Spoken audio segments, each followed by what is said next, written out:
A'udzubillahi minasyaitonirrajim. Bismillahirrahmanirrahim.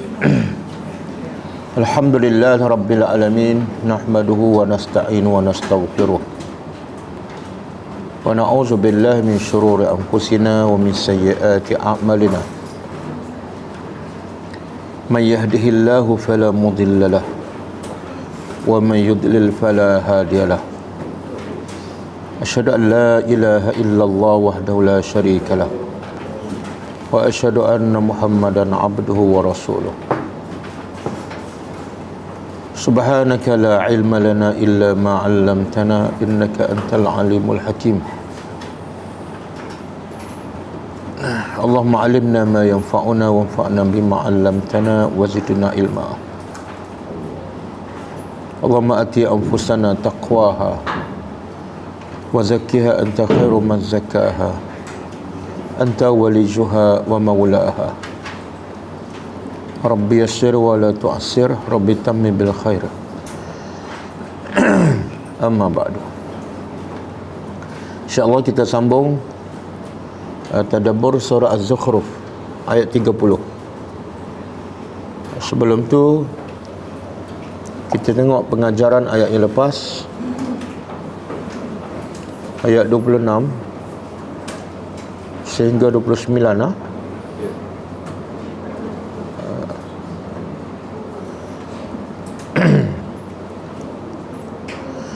A'udzubillahi minasyaitonirrajim.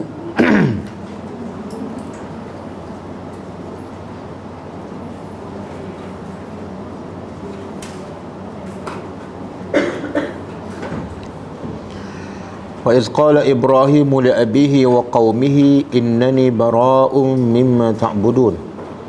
Maksudnya,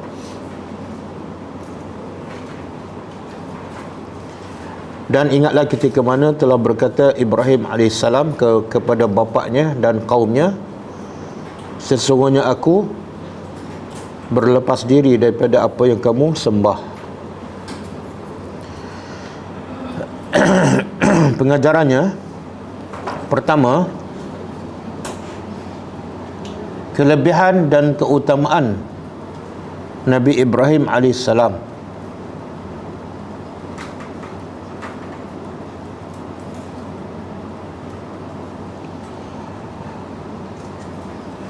Sebagai panduan dan contoh kepada semua umat manusia.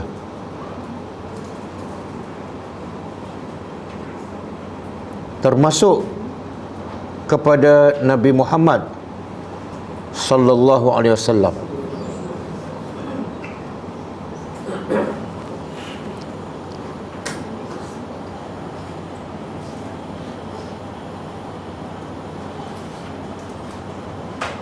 Sehingga kisahnya wajib dibaca dan ambil pengajaran.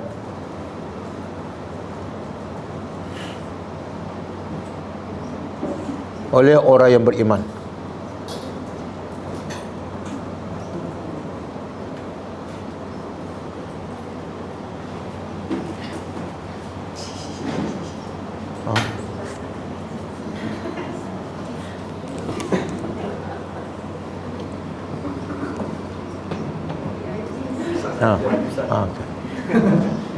Kalau tidur tak tahu. Ya, kalau saya pensan terus dia ambil tempat saya. Okey, yang kedua,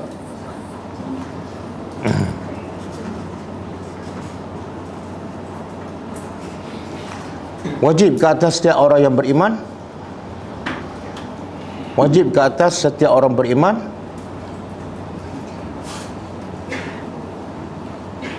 berlepas diri daripada apa-apa sahaja kesyirikan yang berkaitan dengannya.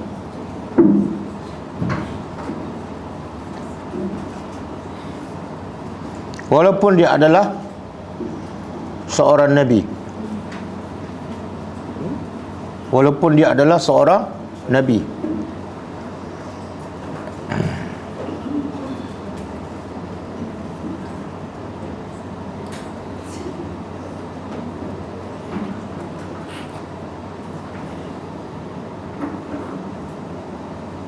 Yang ketiga,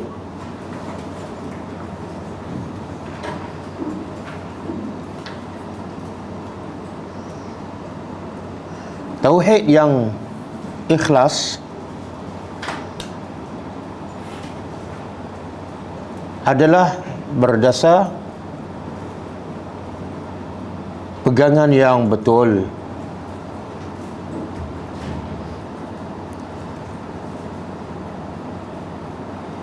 daripada Allah,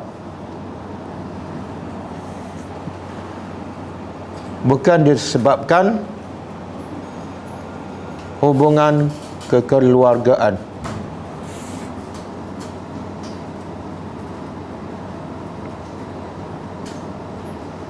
Okey, ayat 27. Illal ladzi fatarani fa innahu sayahdin. Kecuali Tuhan yang mencipta aku, maka sesungguhnya dia akan memberi hidayah kepadaku. Okey, pengajarannya. Pertama, hanya Tuhan yang berkuasa mencipta apa-apa sahaja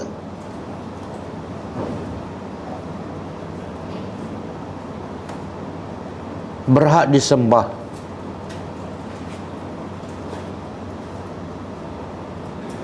Dan tidak ada yang boleh mencipta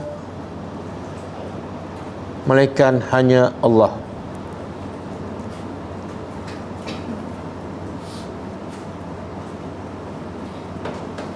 Yang kedua, Allah bukan setakat mencipta manusia,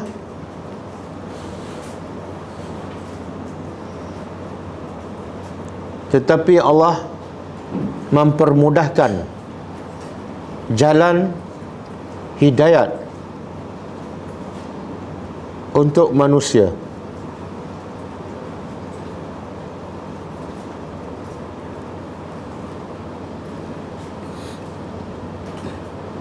Kepada sesiapa yang menghendakinya.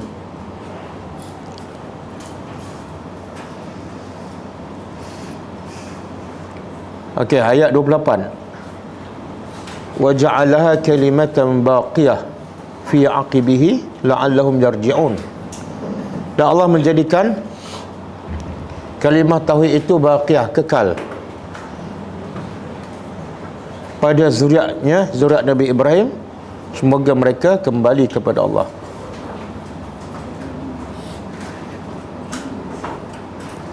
Pengajarannya,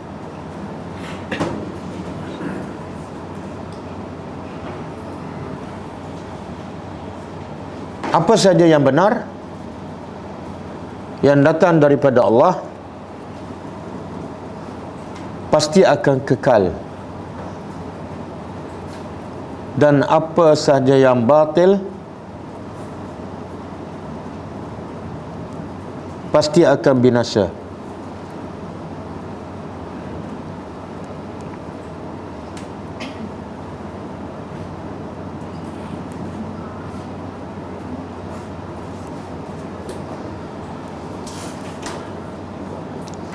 Yang kedua,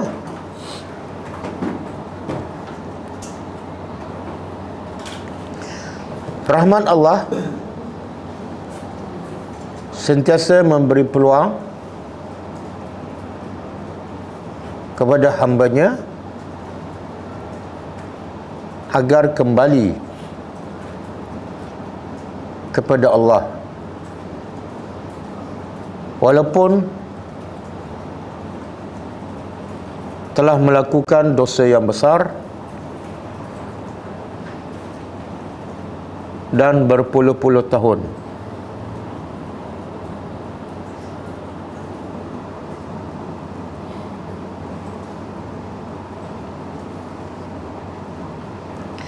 Okey, ayat 29. bal matta'tu haula'i wa aba'ahum hatta ja'ahumul haqq wa rasulun mubin.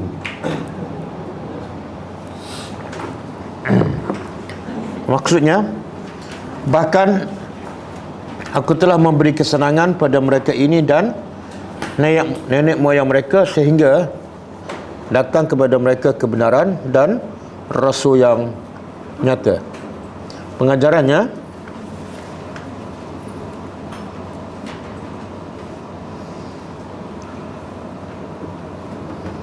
hanya Allah sahaja yang berkuasa memberi nikmat dan kesenangan kepada manusia.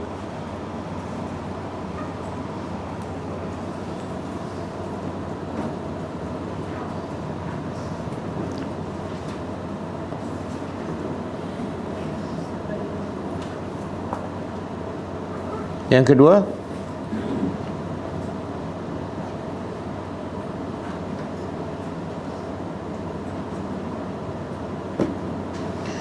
Allah akan memberi nikmat dan kesenangan pada semua hamba-Nya, sama ada yang beriman atau yang kufur. Tetapi Allah akan memberi rahmat dan hidayahnya hanya kepada hamba yang dicintainya.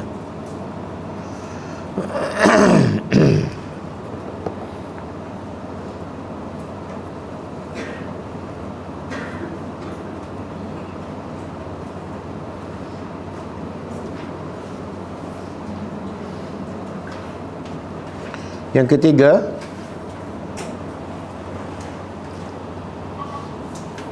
rahmat Allah kepada manusia dengan menurunkan Al-Quran sebagai panduan dan mengutuskan Rasul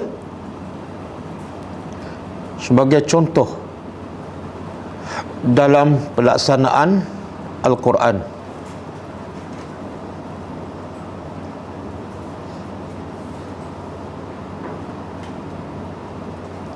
Yang keberapa? Yang keempat,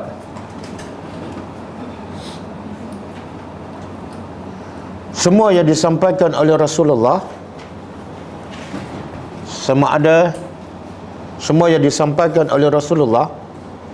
sama ada dalam bentuk perkataan ataupun perbuatan adalah jelas dan lengkap.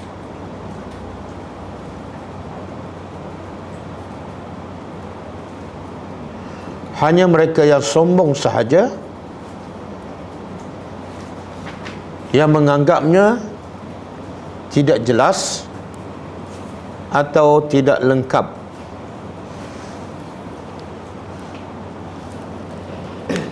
Okey, kita sambut tadabbur ayat.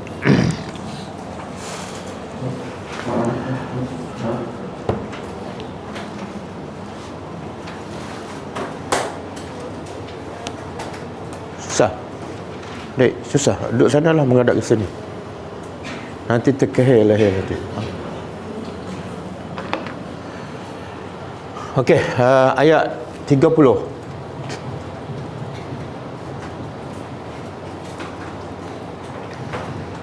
Ayat ni 30 ni kaitan dengan ayat lepas. Kalau ayat 29 Allah kata apa? Kan selepas Nabi Ibrahim AS kemudian Nabi Ismail, lepas tu terputus Rasul daripada bangsa Arab kan, sampailah datangnya Nabi Muhammad. Dan dalam tempoh tu tidak ada Rasul. Dan ayat 29 Allah kata aku beri kesenangan, nikmat kepada mereka. Sehingga bila? Sehingga ayat ni, walamma, dan tatkala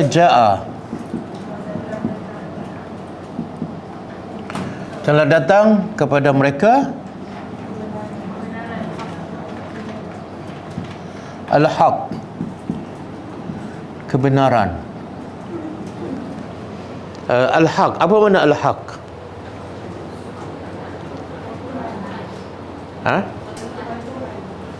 Tak, makna al-haq dalam bahasa Arab, makna al-haq ialah tak dalam bahasa Arab. Dalam bahasa Arab ialah as-sabit. As-sabit. Hak dalam bahasa Arab ialah sesuatu yang tetap, tak akan berubah. Itu hak. Contoh, tidak ada Tuhan melainkan Allah. Berubah tak dasar tu? Tak. Azab kubur adalah hak. Berubah tak? Tak. Manusia buat dosa dan tak bertaubat, masuk neraka. Berubah tak? Itu hak. Pada mahsyar, akan ada pada mahsyar dan manusia semua dihimpun. Berubah tak satu masa? Tengok-tengok ada perubahan, tak jadi pada mahsyar. Ada? Tak ada. Al-haq ialah sesuatu yang tak akan berubah. Okey. Lawan dia al-batil. Jadi makna al-batil ialah yang sentiasa berubah. Sebab itulah bila Allah buat undang-undang tak akan berubah. Siapa yang buat undang-undang asyik berubah je? Manusia kan. Bila bertukar kerajaan, tukar. Bila bertukar menteri, bertukar undang-undang. Betul tak? Jadi mangsa siapa? Dan pelajar-pelajar sekolah. Tapi kalau ikut Al-Quran, sebab itulah kelebihan mukjizat Nabi Muhammad. Mukjizat semua para Nabi berakhir bila Nabi itu mati. Kan? Siapa ada jumpa tongkat Nabi Musa? Ada? Tak ada kan? Dekat Turki. Lepas tu kalau ketuk, betulkan jadi ular. Tak. Tempoh dia dah tamat. Tapi mukjizat Nabi Muhammad dah mati, tapi mukjizat tu ada lagi tak? Apa dia? Al-Quran. Mana lebih hebat? Mukjizat Quran dengan mukjizat tongkat Nabi Musa? Al-Quran. Tapi berapa ramai yang Quran ada kat depan tak buka. Tongkat Nabi Musa kat Turki dia pergi cari. Apa masalah tu? Mukjizat yang paling hebat, paling kekal, paling berkesan depan mata dia. Dia tak cari. Dia pusing satu dunia cari mukjizat lain. Kayu kokar kan. Lepas tu pakai kat gelang, kat tangannya. Mukjizat kat depan kamu. Okey. Jadi Quran sesuai untuk sepanjang zaman. Kenapa? Dia tak berubah. Sebab apa? Sesuai sepanjang zaman. Walaupun zaman berubah, teknologi semakin canggih, tapi Quran tetap sesuai. Kenapa? Sebab yang mencipta Al-Quran ialah Allah. Allah yang mencipta manusia, Allah yang menurunkan Al-Quran, memang sesuai. Kalau manusia buat undang-undang untuk manusia, tak sesuai. Sebab manusia lemah. Manusia tak tahu apa yang diperlukan oleh manusia. Kadang-kadang manusia tak tahu apa yang dia sendiri perlukan. Betul tak? Tengok-tengok dia kata sesuai beli kat rumah sini. Duduk 3 bulan pindah. Adakah macam tu? Kadang-kadang dia rasa sesuai pakai kereta ni. Pakai 5 bulan, tukar kereta lain. Keluar model lain kan? Ya Allah, tersilap awal beli kan? Itulah manusia. Jadi batil benda yang sentiasa berubah. Sebab itulah contoh undang-undang jalan raya. Banyak tak undang-undang kita? Dengan traffic lightnya, dengan kena pakai tali pinggangnya, kena kalau motor pakai topinya, kalau siang hari buka lampunya. Tapi accident kurang ke semakin bertambah? Semakin bertambah. Itulah kelemahan undang-undang manusia. Okey. Ada benda batil yang baik tak? Tak ada. Kalau batil semua tak baik.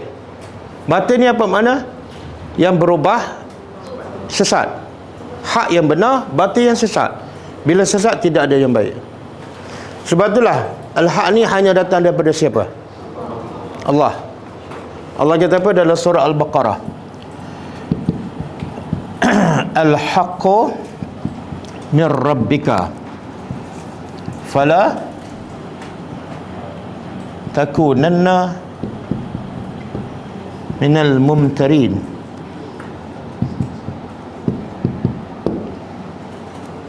Okey. Surah Baqarah, ha? Allah kata apa? Al-haqqu, kebenaran itu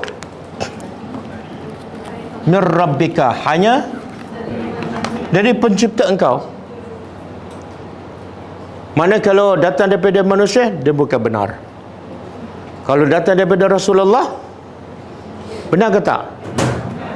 Kan Allah kata kebenaran daripada Tuhan. Sebab yang daripada Nabi adalah wahyu. Nabi tak pernah bercakap, tak pernah bertindak. Bahkan ketika Nabi marah pun adalah wahyu. Sebab tu bila Nabi tersilap, datang wahyu membetulkannya. Sebab itulah sangat-sangat bodoh manusia menolak sunnah Nabi. Bila dia tolak sunnah Nabi, maknanya dia tolak wahyu daripada Allah. Okey. Maka Allah kata, jangan kamu sekali-kali menjadi orang yang mumtarin. Mumtarin apa dah? Ragu-ragu. Kebenaran daripada Tuhan, maka Allah larang, haram kamu ragu-ragu tentang kebenaran daripada Allah. Berapa ramai yang ragu tentang kebenaran, betul tak? Ragu tentang sunnah Nabi, hukumnya haram. Tapi kalau manusia cakap, dia yakin. Betul? Sebab apa? Yang bercakap tu titlenya ustaz, walaupun bukan ayat Quran. Contohlah, kalau ustaz cakap, kalau nak jaga rumah kamu daripada diganggu, kena tabur garam 0,5 kilo. Nabi cakap apa? Nak jaga rumah kamu daripada diganggu, baca surah Baqarah. Dia buat yang mana? Dia tabur garam kan? Ataupun ustaz cakap, kalau nak elak daripada gangguan rumah, tampal ayat-ayat tertentu kat dinding. Nabi cakap, bukan tampal. Nabi kata baca surah Baqarah. Dia percaya yang mana? Mana dia ada tak keraguan pada Al-Quran dan pada wahyu? Betul? Inilah.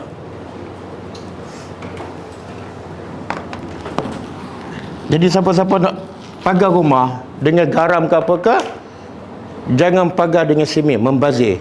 Terus daripada awal lagi, pagar dengan garam je.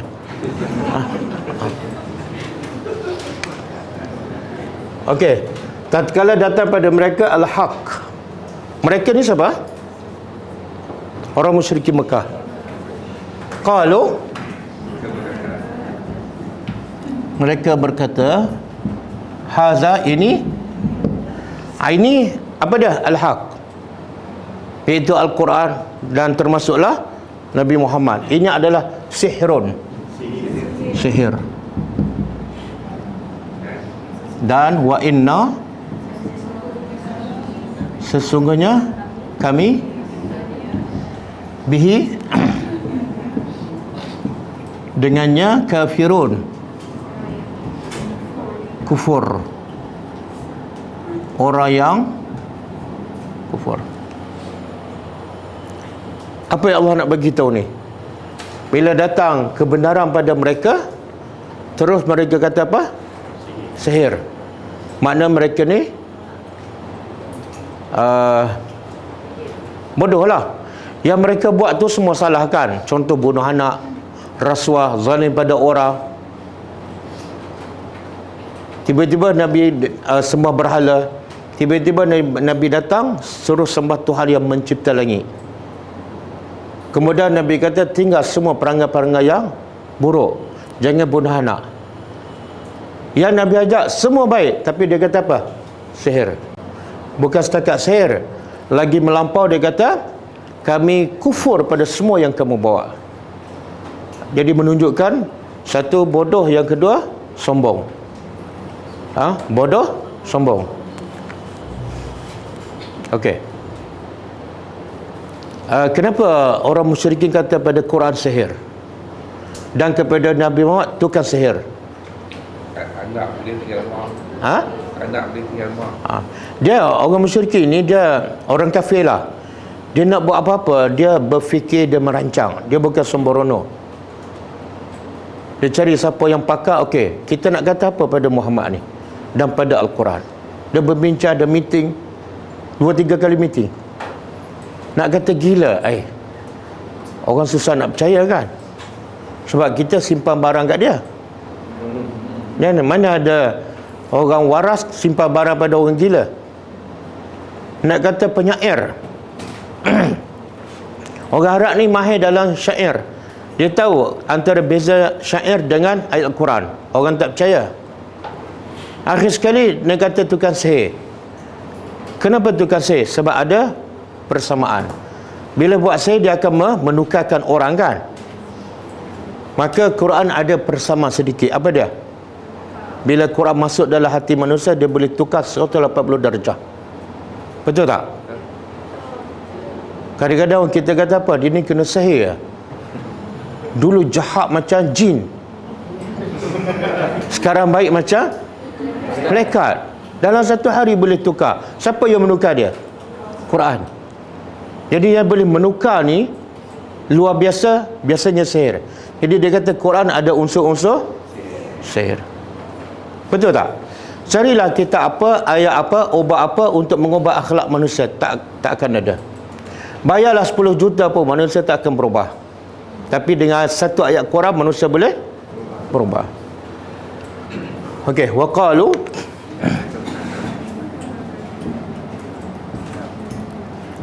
mereka berkata, laula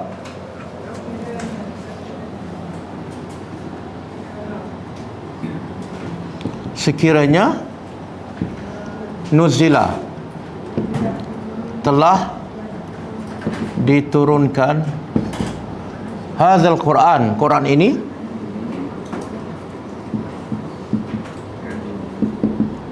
ala, ke atas rajulin, lelaki, minal qaryataini, dari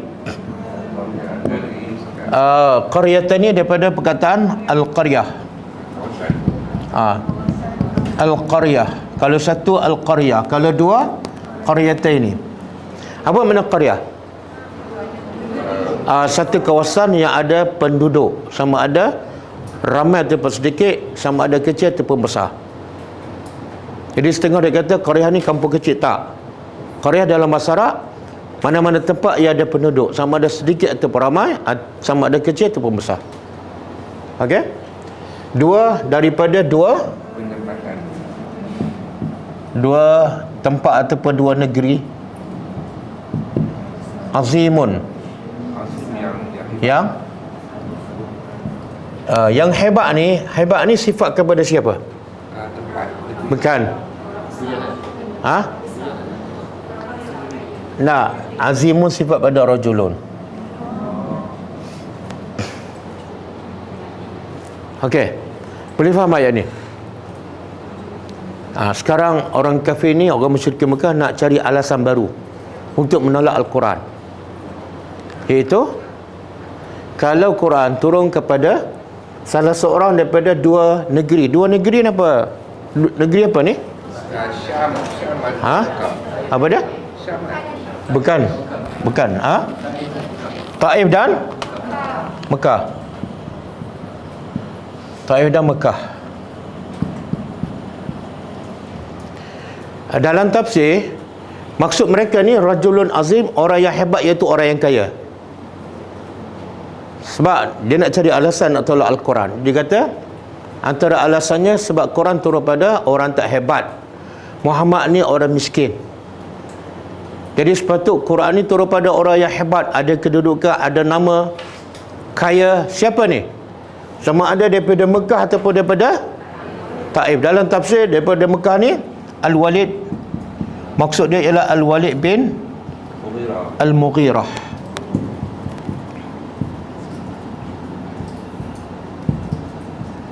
Al-Makhzumi. Taif pula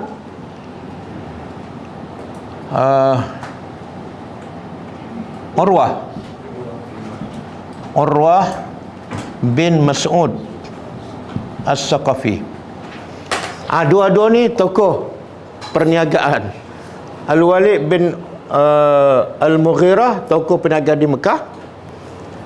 Urwah bin Mas'ud, tokoh perniagaan di Taif.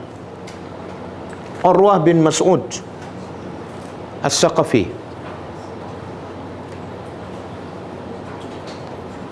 Tengok orang kafir kan, bila dia dalam kesesatan, dia akan meraba-raba cari hujah. Sebelum ni dia kata apa? Dia ikut nenek moyang kan.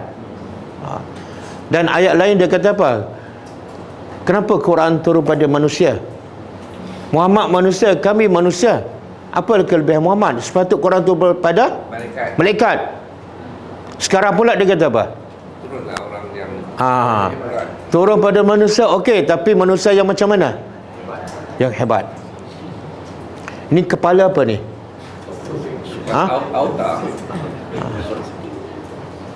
Dia manusia yang tak beriman. Dalam kepala dia, kalau nak jadi ketua mesti kaya. Itu kepala orang tak beriman. Allah nak betulkan mereka, nak jadi pemimpin bukan kaya, mesti berakhlak. Betul kan? Pemimpin yang paling layak ialah yang berakhlak, bukan yang paling banyak harta. Dia sebenarnya kalau ikut kemuliaan antara Walid bin Mughirah, Urwah bin Mas'ud dengan Muhammad, yang mana paling mulia? Yang mana paling diiktiraf akhlaknya? Muhammad. Orang musyrikin Mekah pun iktiraf Muhammad sebagai Al-Amin. Mereka sendiri iktiraf Muhammad paling berakhlak. Tapi kalau bab pemimpin, dia nak yang paling jahat tak apa, tapi banyak duit. Betul kan? Cuba buka surah ni. Surah Al-Baqarah ayat 247. Surah Al-Baqarah ayat 247.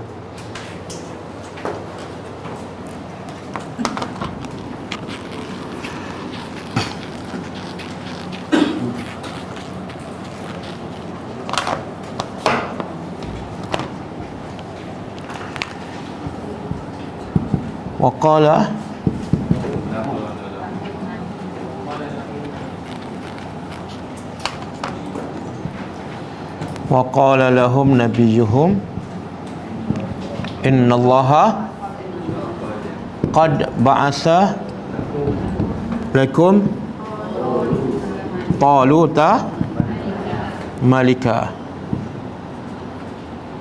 Qalu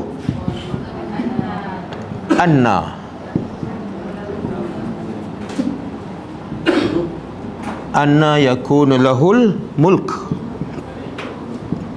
wa nahnu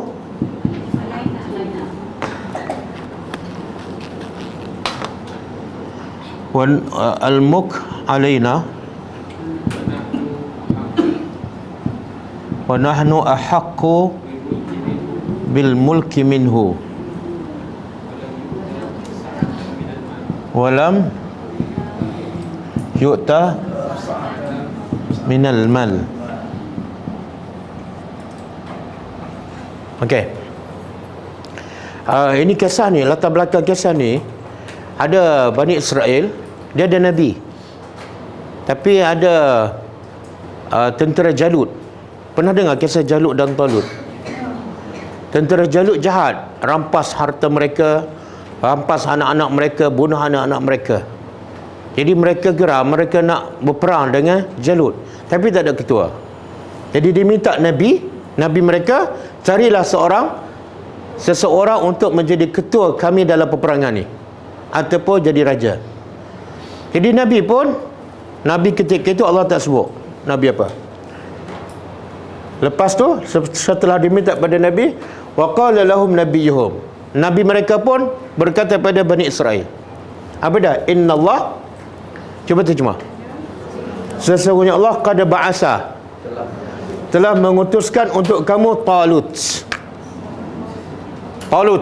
Yang kamu minta tu, okey. Tengok, Nabi tak kata aku pilih, Allah yang Tengok Bani Israel, perangai Bani Israel. Walaupun yang Nabi cakap Allah yang pilih Talut sebagai Malik yang boleh mengetuk kamu dalam peperangan. Apa jawapan Bani Israel? Mereka jawab, anna yakunu lahul mulk. Anna apa? Macam mana Talut ni boleh jadi raja, boleh jadi ketua kami? Macam mana ni? Tadi dia minta. Ini perangai manusia. Wa nahnu ahaqqu bil mulki. Sedangkan kami lebih berhak menjadi ketua. Tadi dia minta. Maksud kami lebih berhak pada? Lebih layak dari segi keturunan. Talut ni bukan keturunan pemimpin. Dia tak pernah belajar di MCKK. Dia belajar sekolah Arab je. Okey. Macam mana dia boleh jadi ketua ke atas kami? Oh, ada MCKK sini. Ada. Sorry, I'm sorry ya. Lebih pada seorang. Oh ya. Okey. Kemudian wa nahnu, kata Bani Israel lagi, kami ni ahaqqu, lebih layak jadi ketua minhu, daripada Talut. Dan walam yu'ta sa'atan, Talut tidak pernah diberi sa'atan, keluasan, minal mal, harta, tak kaya. Ini cara pemikiran manusia. Bila nak jadi ketua mesti ada dua syarat. Satu, keturunan mulia. Yang kedua, kaya. Boleh faham? Dia bukan tengok Talut ni siapa pilih. Allah. Dia tak tengok dah. Ini perangai manusia. Perangai manusia, dia nak apa-apa dia ikut logik kepala dia. Tapi orang beriman macam sembilan lembu lah. Macam sembilan lembu kan. Bila ada masalah, dia mengadu pada Nabi Musa. Bila Nabi Musa cakap, Allah perintah kamu sembilan lembu, dia terima tak? Dia kata apa? Kala apa, besar mana? Dia tak tengok siapa yang suruh. Dia ukur, kami ada masalah nak cari pembunuh. Apa hal pula kena sembilan lembu? Logik akal. Faham tak? Dia tak tengok siapa yang suruh. Inilah Allah yang pilih. Tapi bila tak sesuai, dia akan bangkang je. Boleh faham? Jadi orang beriman, bila qala Allah, sami'na wa ata'na. Bila qala Rasul, hadis sahih, sami'na. Yang jenis membangkang ni memang keturunan Bani Israel. Ini Allah firman betul. Tapi yang ni pun tak salah, kan? Itu ada ciri-ciri. Dia BM ni banyak daripada keturunan BI.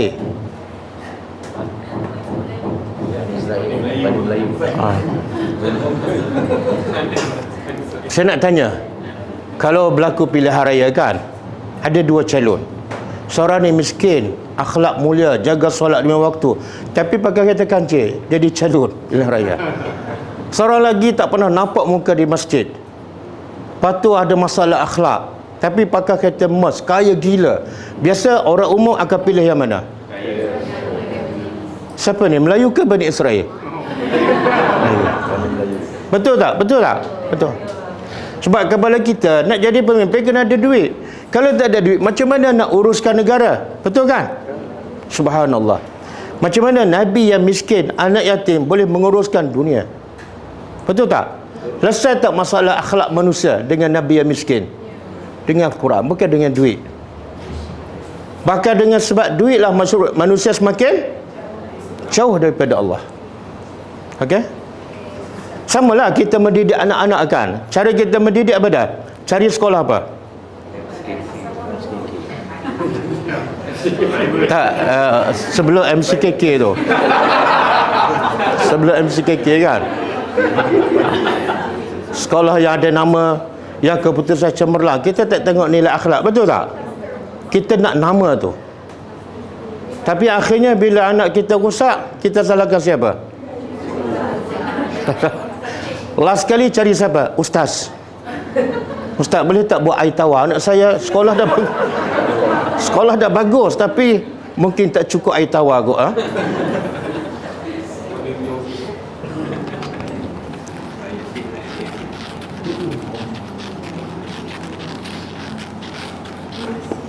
Okey. Jadi mereka kata, kenapa Quran tak turun pada orang kaya? Sama ada daripada Taif ataupun Mekah. Maka Allah jawab, adakah mereka yuksimuna apa dah? Membahagikan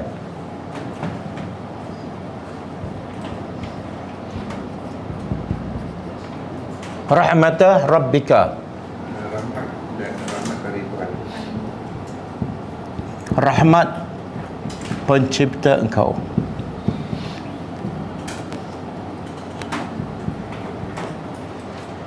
Soalan. Ini ada soalan. Ahum yaqsimuna rahmata rabbika. Kat mana perkataan yang menunjukkan soalan? Satu huruf je. Soalan dipanggil istifham. Dan kita ada belajar soalan dalam bahasa Arab, dalam Quran ada dua jenis. Pertama, menyindir. Satu lagi, yang bahasa Arab tak ingat. Istifham ni soalan lah. Istifham mana soalan. Dalam bahasa Arab soalan, minta faham. Dia ada dua bentuk. Satu hakiki,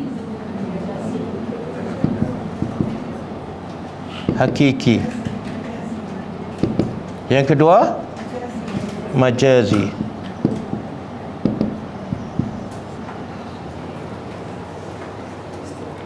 Hakiki ni makna betul-betul nak jawapan. Apa khabar? Itu soalan hakiki. Yang majazi bukan nak jawapan, tapi kadang-kadang nak perli, kadang-kadang nak mencela.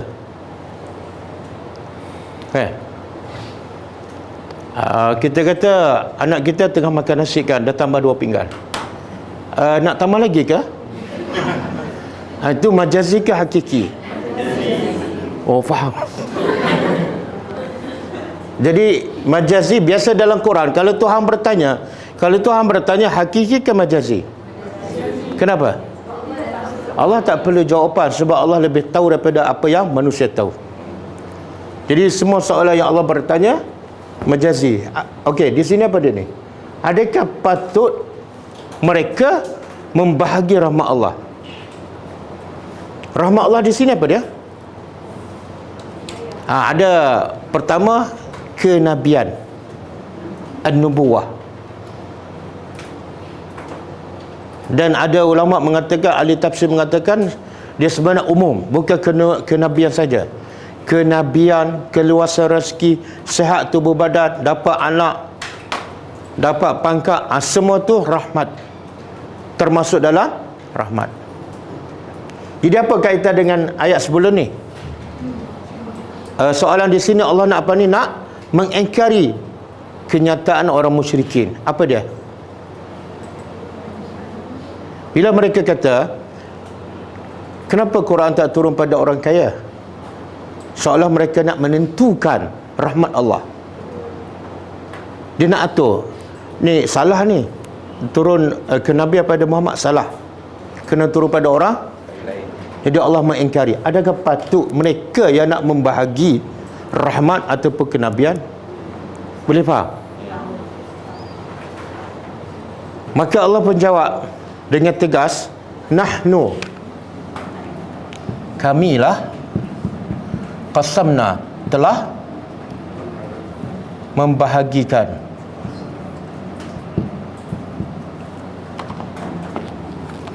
kamilah yang telah membahagikan bainahum, di antara mereka, ma'isyatahum, ma'isyah kehidupan mereka. Jadi Allah kata, kami yang berhak membahagi kehidupan manusia. Maksudnya, siapa yang layak jadi kaya, Allah bagi kaya. Siapa yang layak jadi miskin, Allah jadi miskin.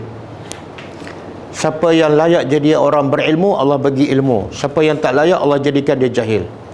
Siapa yang layak jadi orang cerdik, Allah bagi cerdik. Yang menentukan semua itu siapa? Allah. Sebab Allah lebih tahu apa yang orang tu layak. Dalam satu hadis, Nabi kata, kalau Allah tahu orang ni dengan kekayaan merosakkannya, Allah tak bagi dia kaya. Dan kalau Allah tahu dengan kefakiran orang ni akan kufur, Allah tak bagi dia fakir. Itu dalam bab apa? Kehidupan dunia. Masalah nak lantik Nabi ni kehidupan apa? Dunia dan akhirat. Maka Allah lebih tahu siapa yang layak, bukan mesti orang kaya. Apa ayat Allah kata? Allah lebih tahu haisu yaj'alu risalatahu. Allah lebih tahu siapa yang paling layak memikul tanggungjawab Rasul. Manusia tak tahu. Kalau bagi orang musyrikin Mekah lantik Rasul, apa jadi? Hancurlah. Bila orang kaya jadi pemimpin, apa jadi? Dalam keadaan tidak ada akidah, tidak ada agama, kan? Berlakulah kezaliman. Okey? Jadi di sini Allah nak bagi tahu kenapa ada Allah jadi orang kaya, ada Allah jadi orang miskin, ada Allah jadi orang cerdik, ada orang Allah jadi orang terlembat, ada yang tinggi, ada yang rendah. Kenapa? Apa hikmahnya?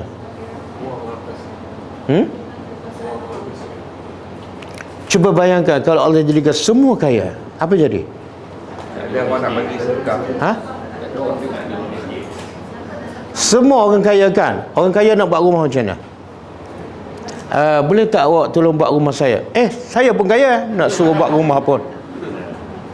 Lepas tu nak pergi kedai makan, kan?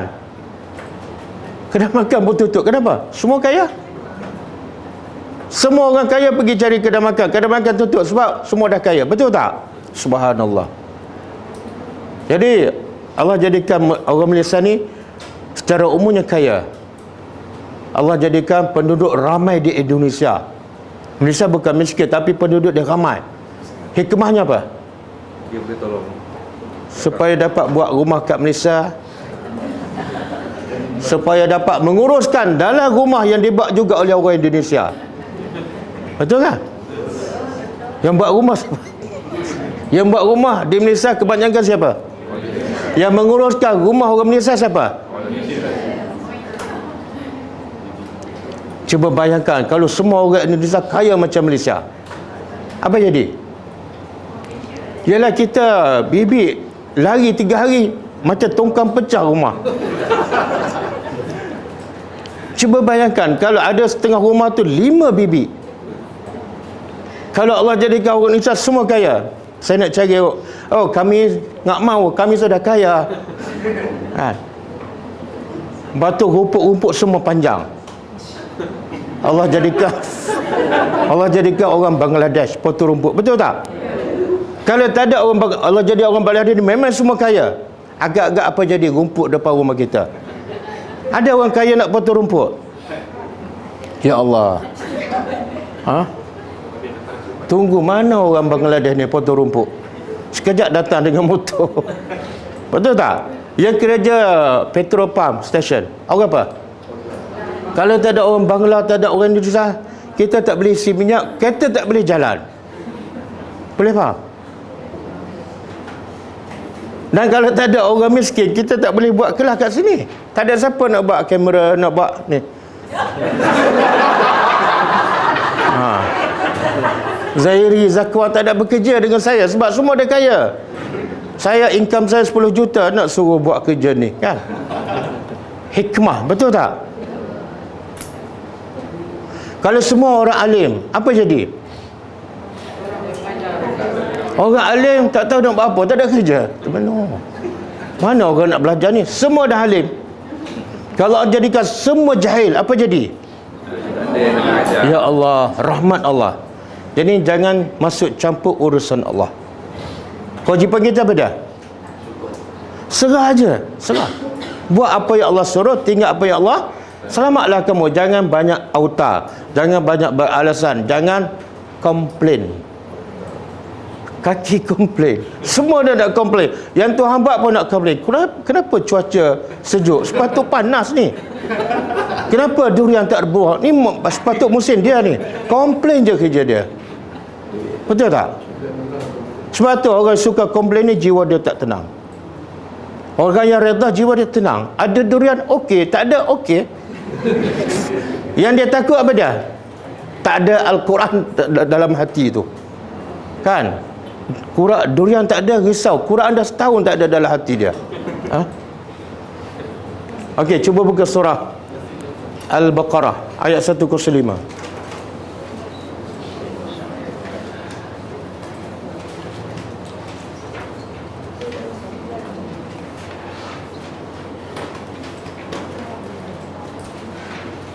Ma yawaddu kan? Ya. Betul?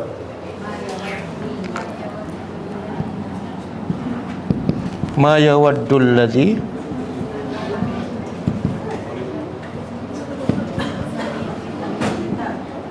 min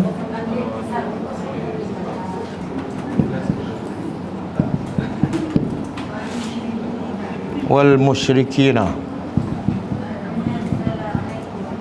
an yunazzala alaikum min khairin min rabbikum wallahu yakhtassu birahmatihi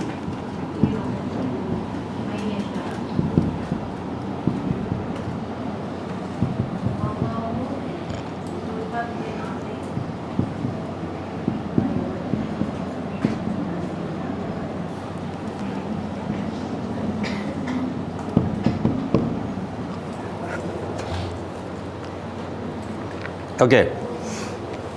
Cuba terjemah. Ma tidak. Ya wadu tidak ingin. Ya wadu daripada wood. Dan juga perkataan mawaddah. Mawaddah daripada wood. Apa makna mawaddah? Kasih sayang, keinginan. Tidak ingin allazina kafaru. Orang-orang kafir min ahlil kitab wal musyrikin. Daripada ahli kitab dan daripada orang musyrik. Daripada kalangan ahli kitab dan orang. Kenapa Allah sebut orang kafir? Tapi lepas tu Allah bagi dua. Satu kafir ahli kitab, satu kafir musyrikin. Pada dua-dua kafir, dua-dua masuk neraka. Tapi kenapa Allah asingkan? Ahli kitab kata dia tak kufur. Ahli kitab kata dia tak kufur. Orang musyrikin pun kata tak kufur. Kalau kita tadabbur surah apa ni? Al-An'am. Orang musyrikin bukan setakat di dunia dia kata dia tak kufur. Di akhirat pun dia kata bersumpah depan Tuhan. Wallahi ma Rabbuna wallahi ma kunna musyrikin. Kami tak pernah syirik pun. Di mana ni? Di akhirat pun berbohong. Jadi Allah asingkan dua-dua kafir ni sebab ada hukum yang berbeza. Hukum ahli kitab dengan hukum orang musyrikin berbeza. Dari segi apa? Satu, sembelihan. Betul? Sembelihan ahli kitab orang Islam boleh makan. Sembelihan orang musyrikin boleh makan? Tak boleh. Yang kedua, orang Islam boleh kahwin dengan perempuan ahli kitab walaupun dia tak masuk Islam. Tahu kan? Tahu kan? Sampai sekarang. Oh, tak tahu? Baru nak tahu. Wanita Kristian dia boleh kahwin dengan lelaki Muslim walaupun dia masih Kristian. Tapi di Indonesia tu lebih, dia sebenarnya Allah benarkan apa sebab? Walaupun wanita Kristian tak masuk Islam pun. Sebab apa? Sebab dia ni satu wanita. Yang kedua, ada kitab Allah walaupun kitab tu telah diselewengkan. Dan supaya lebih mudah untuk dakwah dia, tarik pada Islam. Jadi tujuan kahwin sebenar untuk berdakwah dan tarik daripada Islam. Berbeza dengan musyrikin. Musyrikin ni tak ada kitab. Memang dia kufur langsung kepada Allah. Hari akhirat pun dia tak percaya. Ya, Indonesia tu lebih kepada Pancasila. Dia kahwin bukan nak berdakwah tapi cintalah. Kadang-kadang orang Islam pun tak solat sama-sama 2 kali 5 je, nama je Islam. Okey. Satu lagi sembelihan. Hukum ni sampai bila ni? Sampai bila-bila. Tapi kalau wanita Islam boleh tak kahwin dengan lelaki Kristian? Tak boleh. Haram. Tak boleh. Okey. Kemudian orang kafir di kalangan ahli kitab dan orang musyrikin tidak ingin. Apa yang mereka tak ingin? Ayyunazzala alaikum, turun kepada kamu orang beriman, min khairin, daripada apa-apa kebaikan, min rabbikum, Daripada Tuhan. maksud apa ni? Orang-orang kafir ni, sama ada ahli kitab ataupun orang musyrikin, sangat-sangat tidak ingin apa kebaikan datang pada orang Islam. Termasuklah Nabi diutuskan daripada bukan Bani Israel, dia tak nak. Termasuklah rezeki diberi pada orang beriman, dia tak nak. Termasuklah hujan turun setitik pun kalau boleh dia tak nak. Sebab apa? Sebab dengki. Faham? Ada kaitan dengan ayat kita. Maka mereka ni seolah nak kontrol. Yang ni untuk kami. Jadi Allah jawab, itu urusan aku. Aku yang memberi berdasarkan hikmah. Di sini Allah nak bagi tahu sifat orang beriman apa dia? Jangan dengki. Bila Allah bagi orang tu kaya, jangan dengki. Dan bila Allah bagi kita susah, jangan sedih. Sebab apa? Allah tahu yang paling sesuai dengan kita ialah susah. Allah tahu kalau kita kaya ni terus tinggal kelas tadabbur. Contohlah. Jadi apa yang Allah bagi ni, ya Allah. Sebab tu orang beriman bila dia faham, hidup dia tenang aja, redha aja, senyum sentiasa. Sebab apa? Kenapa aku nak kelang kabut? Siapa lebih tahu tentang masa depan aku? Allah. Jadi kalau Allah lebih tahu, kenapa aku nak serah diri aku pada aku? Betul tak? Kadang-kadang kita merancang, tapi bila tak menjadi, jangan sedih. Sebab apa? Perancangan Allah lebih baik. Ada, bila kita ziarah asnaf kan, banyak kita jumpa. Contoh macam di Kedah, ada seorang ibu, dia sakit stroke, dah lama dah.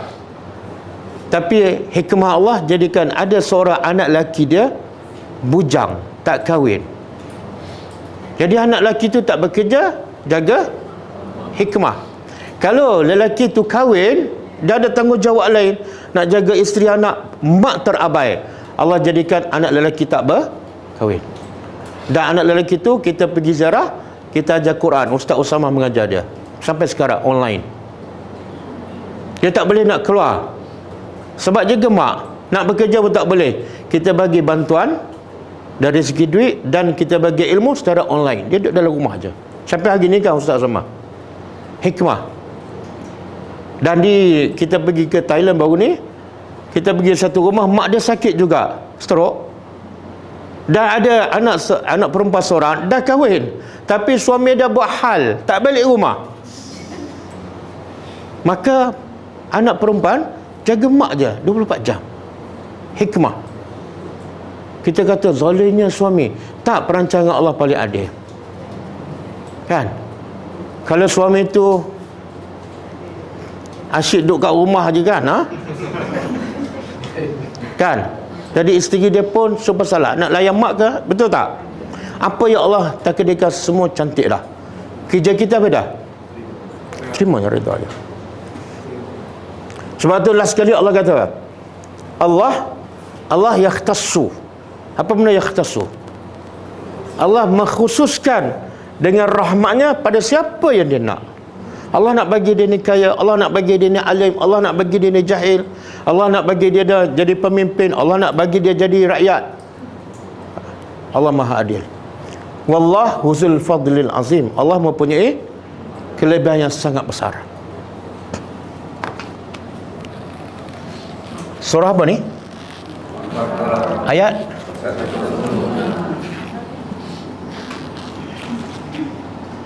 itu pasal yang Talut.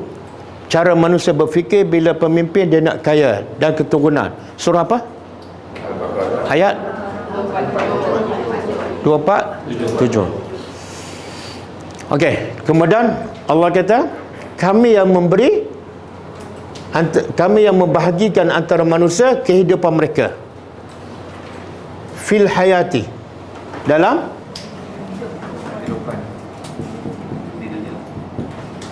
kehidupan dunia. Wa rafa'na, dan kami angkat ba'dahum, sebahagian mereka, fauqa, atas sebahagian yang lain.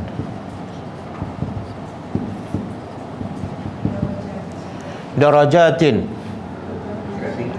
tingkat-tingkat ataupun kedudukan. Jadi ada manusia kaya, ada manusia ada pangkat. Siapa angkat? Allah. Jadi patut tak kita sombong dan berbangga? Sebab Allah yang angkat, bukan kelebihan kita. Betul tak? Ada orang kerja pagi petang siang malam berpuluh tahun nak jadi pemimpin, Allah tak bagi. Ada orang tiba-tiba boleh jadi menteri besar. Ada kan? Ada. Ha? Tiba-tiba muncul terus jadi naik sebab Allah nak angkat. Jadi yang Allah bagi kelebihan, jangan sombong, jangan pandang rendah pada orang yang miskin ataupun rendah. Dan orang yang miskin, orang yang rendah, jangan rasa hina. Itu bukan kelebihan, itu adalah ujian. Tengok, kami angkat sebahagian mereka atas sebahagian yang lain beberapa derajat, supaya apa? Li, sebab kenapa Allah angkat sebahagian, Allah rendahkan sebahagian. Jadi sebahagian kaya, sebahagian yang miskin. Sebab apa? Ini sebabnya, supaya yattakhiza,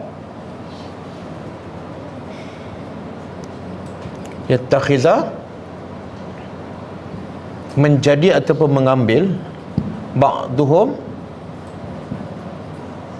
sebahagian mereka, ba'dan,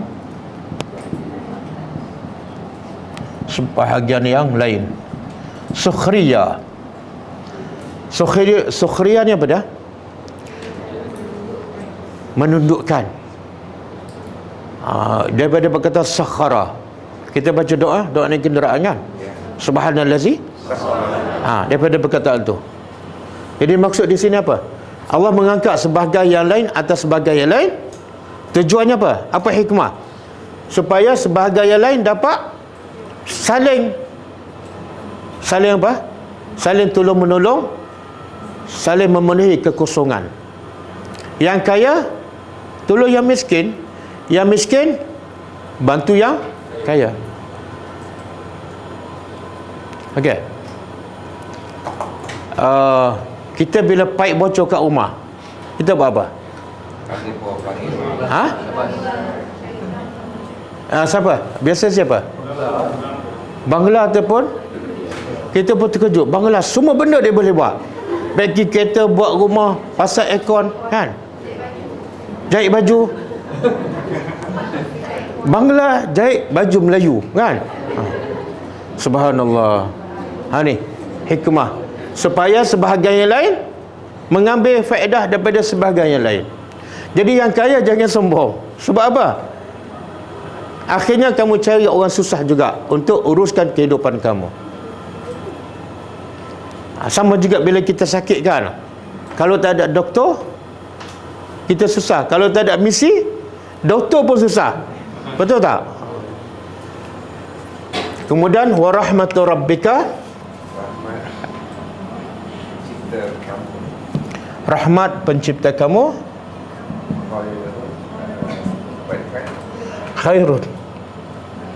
khairun, lebih baik, mimma, dari apa yang yajma'un, mereka kumpul. Okey, rahmat Allah. Apa makna rahmat Allah ni? Kalau refer ke atas tu, Kayaan. ha? Kayaan. Ke? Kayaan. Tak, asal-asalnya ialah kenabian kan. Kan orang musyrikin pertikaikan, kenapa lantik Nabi? Kenapa tak lantik orang kaya kan? Jadi rahmat ni asasnya kenabian. Tapi sebenarnya makna dia lebih luas. Kenabian, hidayat, ilmu, kekayaan. Jadi Allah kata, rahmat Allah tu yang paling besar ialah, sekarang tak ada kenabian, yang paling besar ialah hidayat. Hidayat Allah adalah jauh lebih baik daripada apa yang mereka kumpul. Tengok Allah guna perkataan mereka kumpul. Apa yang biasa manusia kumpul? Harta. Jadi Allah nak bagi tahu apa ni? Hidayat lebih baik daripada apa yang kamu kumpul. Setuju tak? Setuju? Tapi kita banyak masa cari hidayat ke banyak masa cari yang kita kumpul? Ha? Yang kita kumpul. Jadi sebenarnya yang mana lebih baik? Tak, cakap benar. Jangan mulut cakap lain, buat lain. Bila mulut cakap lain, buat lain, dia panggil apa? Saya tak kata. Sebab itulah Nabi dan sahabat dia faham ayat ni. Hidayat lebih baik, maka apa yang banyak masa mereka habiskan? Nabi dan sahabat banyak masa habis cari hidayat. Mereka ikut je perintah Allah. Allah kata dakwah-dakwahlah. Kena maki-makilah. Sebab itu lebih baik. Allah kata hijrah, tinggal harta, tinggal kampung. Pergilah. Sebab apa? Sebab Allah kata lebih baik. Mana mereka betul-betul faham dan betul praktis dalam kehidupan. Tapi kebanyakan kita mulut cakap Quran lebih baik kan, tapi yang kita banyak cari dan kumpul ialah harta. Betul? Macam ayat semalam Sama dengan ayat semalam. Banyak sangat ayat macam ni. Cuba kita tengok kan. Tahu tak kenapa kita pergi Masjidil Haram kan? Bersih je. Satu sampah pun tak ada, debu pun tak ada. Tahu sebab apa? Sebab ada orang Bangladesh. Bangladesh dengan Pakistan. Cuba bayangkan orang Bangladesh dan Pakistan dah kaya. Apa jadi dengan Masjidil Haram? Ha? Orang Saudi dah kaya, dia nak tak kerja tu? Tak. Ya Allah. Kan? Banyak lagi contoh-contoh. Ha? Saya pergi, saya tak ingat Qatar ke Abu Dhabi. Dia penduduk orang asing lebih ramai daripada penduduk tempatan. Qatar. Abu Dhabi. Sehingga kan polis tepi jalan daripada Bangladesh, daripada India. Ada tak dunia polis daripada negara lain? Tak ada kecuali di Qatar. Sebab apa? Sebab dia orang ni terlalu kaya, maka kerja polis pun dia tak nak. Itulah hikmah. Jadi bersyukurlah kepada Bangladesh.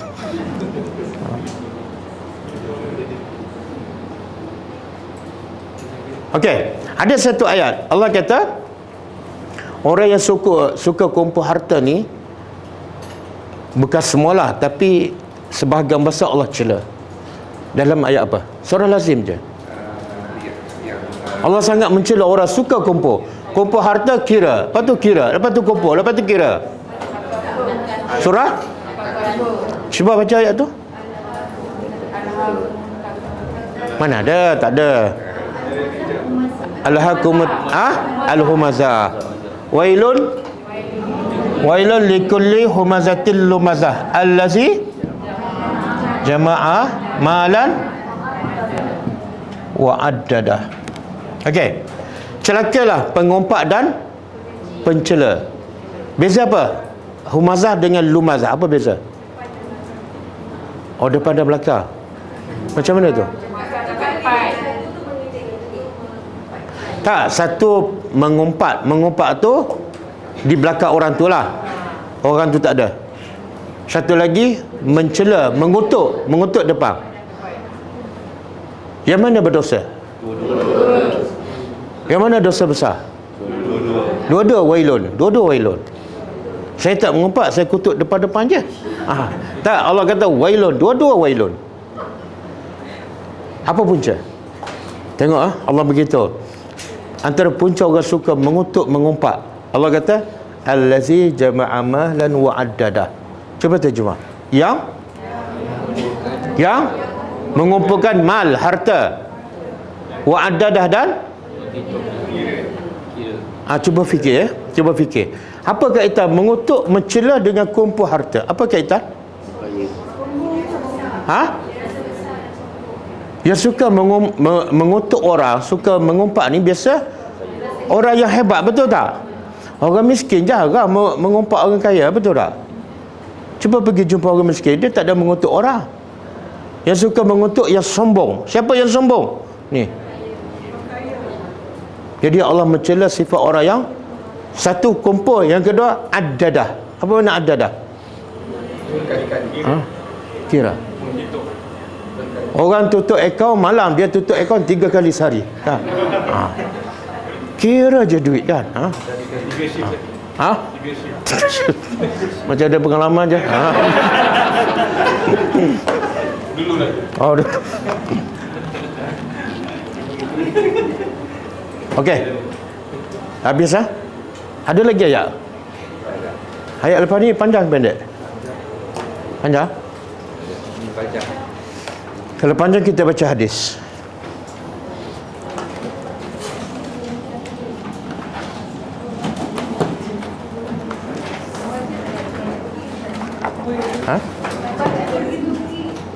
Oh, pembaca pergi Turki. Itulah hikmah. Jadi seorang pergi, ada 20 orang menggantinya. Masya Allah.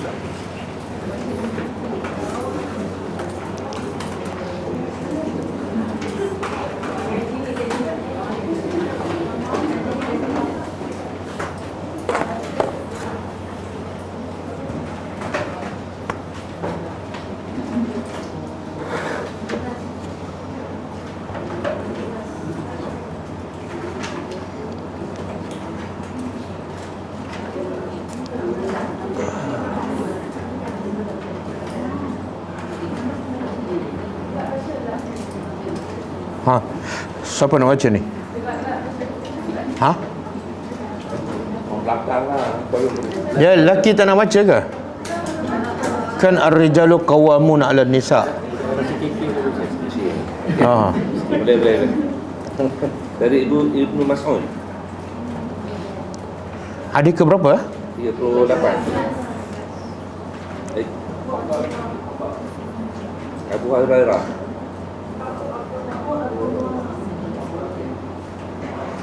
Ke berapa? Dari Anas. Apa? An Abi Abdullah Khabbab, kan? Khabbab bin Al-Arat. Ya. Tapi nombor hadis saya 41. Saya 41.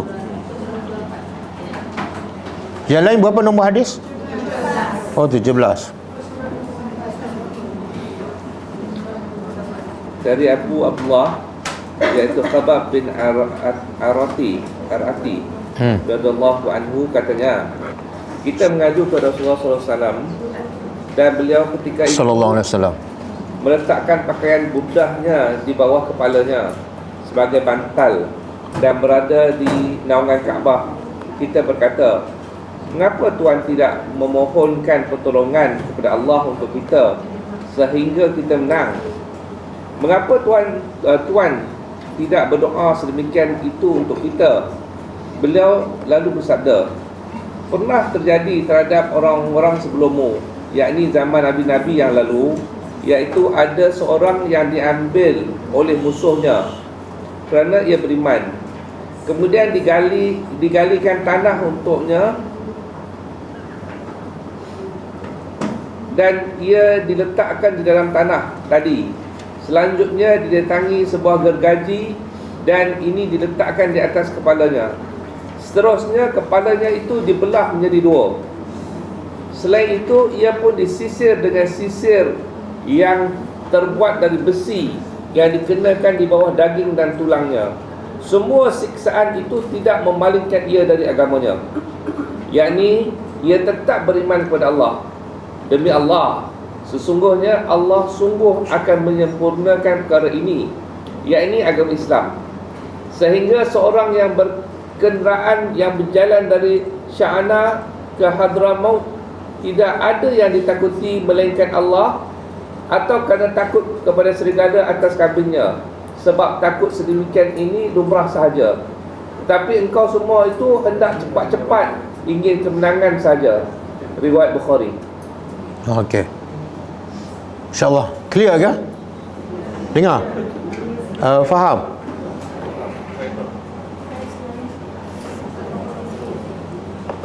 Okey. Kita masih dalam tajuk apa? Sabar. Benda yang paling susah dalam hidup. Jadi yang contoh yang lepas kita belajar tentang apa?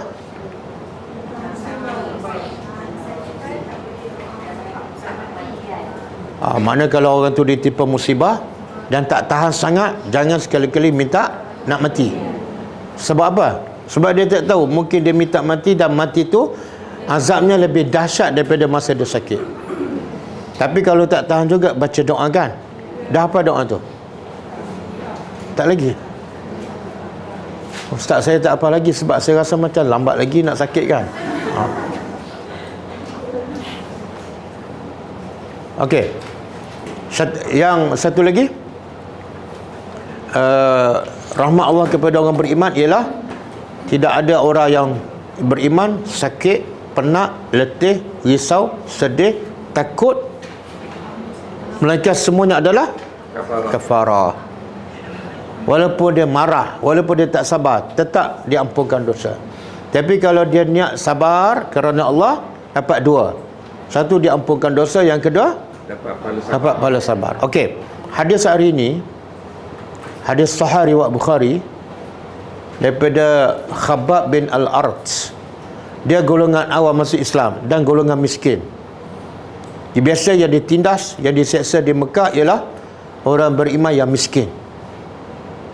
Yang ada kedudukan sikit biasa tak diseksa sangatlah.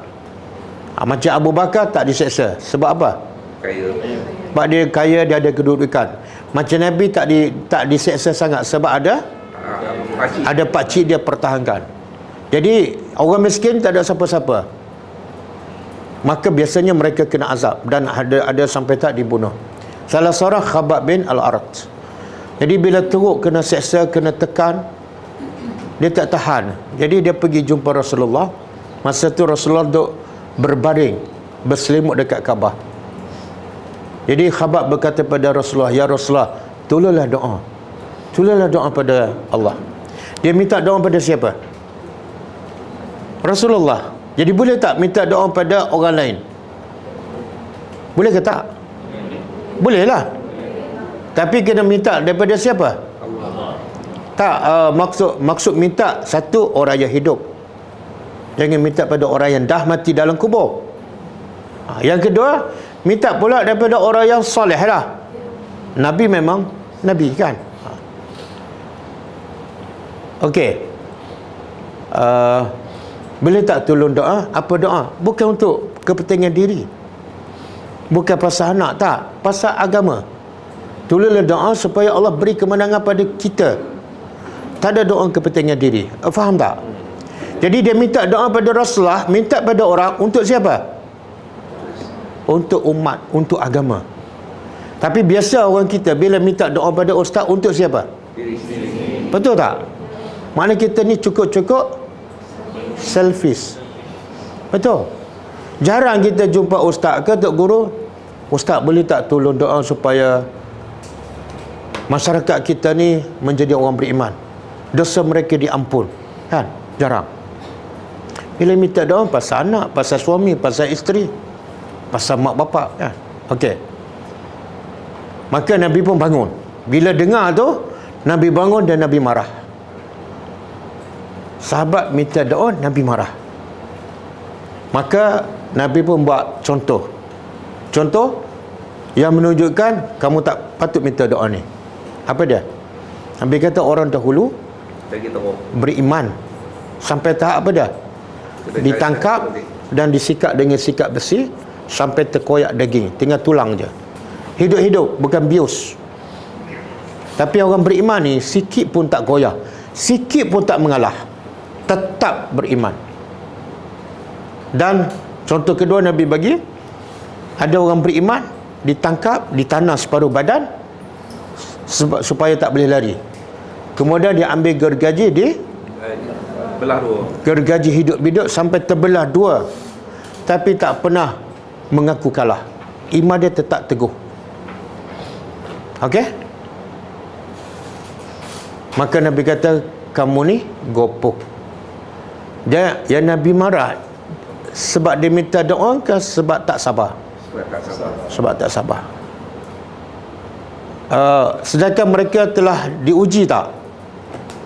Ada sebahagian mereka diseksa, bahkan ada yang sebahagian lain dah mati dah, macam Yasir, Sumayyah kan. Jadi memang patut tak dia minta doa supaya Allah bagi kemenangan? Patut tak? Patut kan? Tapi sebenarnya tak patut. Kenapa? Apa yang Nabi nak sampai pada sahabat ni? Mesej yang paling utama pada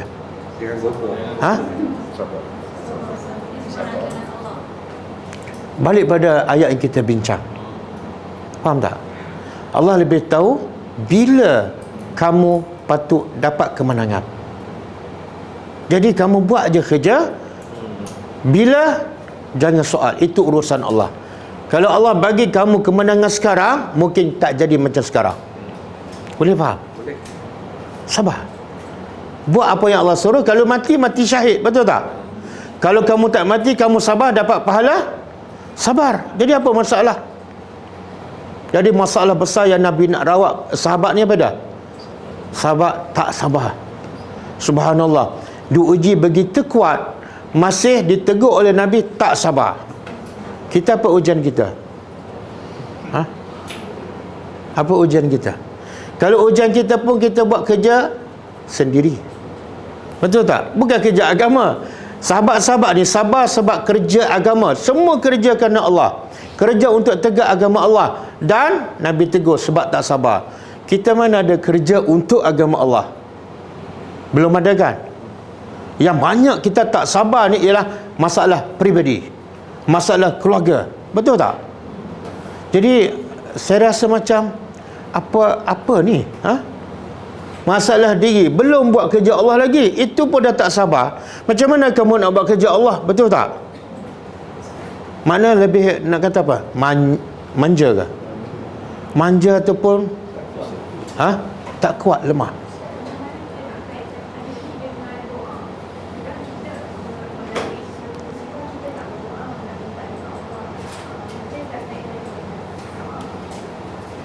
Maksud doa apa tu?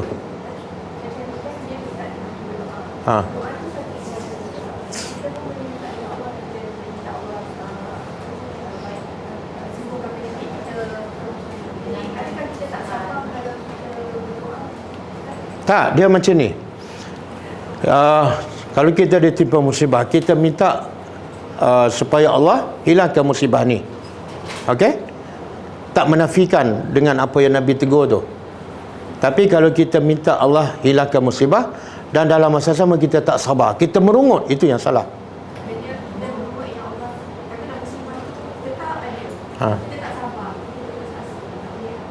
Ya. Kita minta doa dan Allah tak hilang juga musibah, kita reda, senyum je. Sebab aku tahu, engkau lebih tahu bila musibah ini patut dihilangkan. Boleh, boleh. Tapi kena reda dan sabar. Sebab tu ada riwayatkan Nabi Ayub, dia sakit berapa lama? Ada riwayat mengatakan 18 tahun. Bila orang minta dia berdoa supaya Allah sembuhkan, maka dia kata apa? Aku malu, Allah bagi aku sihat jauh lebih daripada masa Allah bagi aku sakit. Jadi aku malulah, sebab Allah dah bagi sihat lebih daripada tempoh aku sakit. Kenapa aku nak minta sihat? Dia malu, kan? Kita pula, antara kita sihat dengan kita sakit, berapa peratus kita sakit, berapa peratus kita sihat? Betul kan? Tapi bila sakit tu kita menggolupur macam-macam rawatan, macam-macam ubat. Betul tak? Pada masa kita sihat tu, adakah kita bersyukur? Syukur pasal kesihatan, pasal mata, pasal telinga, pasal harta. Berapa banyak kita bersyukur dengan nikmat. Tiba-tiba Allah tarik sikit je, kita dah tak tahan dengan. Okey. Jadi hidup orang beriman sentiasa indah, sentiasa senyum. Okey, boleh ke? Sebab tu nilai di sini apa dah? Satu lagi pengajaran. Bila kita buat kerja dakwah, kerja kebaikan, jangan cepat nak tengok hasil. Yang cepat nak tengok hasil ni stres dan mudah kecewa. Kenapa tak jadi lagi? Sepatut dah jadi. Akhirnya dia kecewa, betul tak? Tak ikhlas. Jadi bila dia buat kerja kebaikan nak tengok hasil, dia tak ikhlas. Bukan kerana Allah, tapi kerana nak tengok hasil. Buktinya apa? Bila tak berhasil dia merungut. Betul tak? Sebab tu kita belajar kisah Ghulam ad-Dakwah kan? Dia sempat tak tengok hasil? Tak. Tapi berhasil tak kerja dakwah dia? Berhasil. Okey. Dan ada satu ayat Allah bagi tahu punca utama manusia masuk syurga ialah apa dia?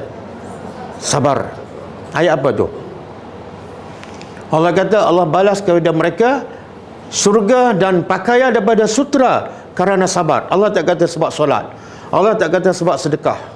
Allah kata sebab sabar Allah bagi syurga dan pakaiannya sutra. Surah apa? Al-Kahfi bukan. Ayat pendek je. Okey, saya baca ayat.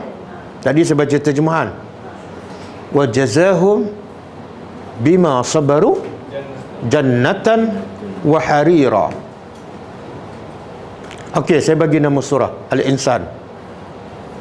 Nak apa lagi? Nak nombor ayat, cari sendirilah. Sebab surah Insan 30 ayat je. Ayat 12.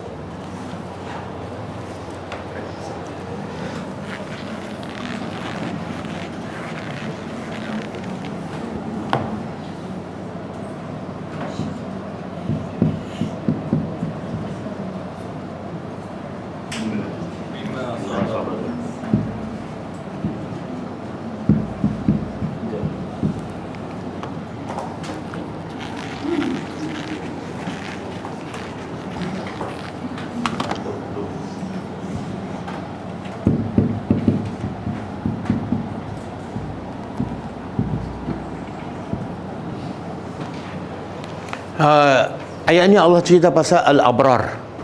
Sebelum ayat ni Allah cerita apa amalan Al-Abrar sehingga layak masuk syurga. Allah sebut sebelah ayat ni. Bagi makan pada orang miskin, pada anak yatim, pada tawanan, buat amalan nazar, iaitu amalan yang sunat, yang wajib dia buat kan. Banyak amalan dia buat. Last sekali Allah kata apa? Allah balas mereka tu Al-Abrar dengan sebab sabar. Allah tak sebut dah dengan sebab bagi makan orang miskin. Allah tak sebut sebab ibadat. Allah sebut sabar. Kenapa? Sebab semua dia boleh buat amalan tu kerana ada sabar. Betul?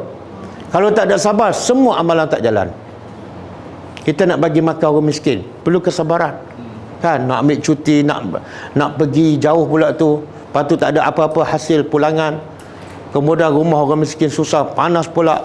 Kadang-kadang perangnya dia buruk. Boleh faham? Lepas tu nak solat malam, kena sabar.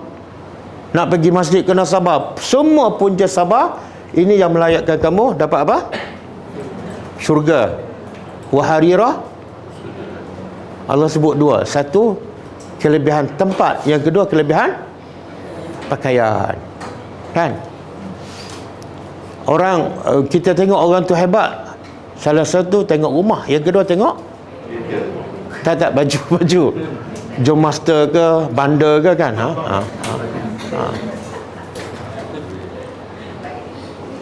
Okey. Sabar. Baca hadis yang kedua. Ada masa lagi. Dari Ibnu Mas'ud radhiyallahu anhu katanya, ketika hari peperangan Hunain, Rasulullah SAW melebihkan, mengutamakan beberapa orang dalam pembahagian ghanimah harta rampasan. Lalu memberikan kepada Al-Aqra bin Habib 100 ekor unta dan memberikan kepada Uyainah bin Hisn, seperti itu pula 100 ekor unta. Juga memberikan kepada orang-orang yang termasuk bangsawan Arab dan mengutamakan dalam cara pembahagian kepada mereka tadi. Kemudian ada seorang lelaki berkata, demi Allah, pembahagian secara ini sama sekali tidak adil dan agaknya tidak dikenaki untuk mencari keridaan Allah. Saya lalu berkata, demi Allah, hal ini akan saya beritahu kepada Rasulullah SAW. Saya pun mendatanginya, terus memberitahu kepadanya tentang apa yang dikatakan oleh orang itu tadi. Maka berubahlah warna wajah Rasulullah SAW sehingga menjadi semacam sumber merah padam kerana marahnya, lalu bersabda, siapakah yang dapat dinamakan adil jikalau Allah dan Rasulnya dianggap tak adil juga? Selanjutnya beliau bersabda, Allah merahmati Nabi Musa. Ia telah disakiti dengan cara yang lebih sangat dari ini, tetapi dia tetap sabar. Saya sendiri berkata, semestinya saya tidak memberitahukan dan saya tidak akan mengadukan lagi sesuatu perbicaraan pun setelah peristiwa itu kepada beliau lagi. Muttafaqun alaih. Sabda Nabi SAW kasyirfi dengan kasrahnya syad, muhmalah, artinya sumber merah. Riwayat siapa? Okey. Pertama, siapa pernah dengar hadis ni? Pernah dengar? Ada belajar hadis ni? Ada? Boleh cerita sikit? Ataupun cerita satu pengajaran?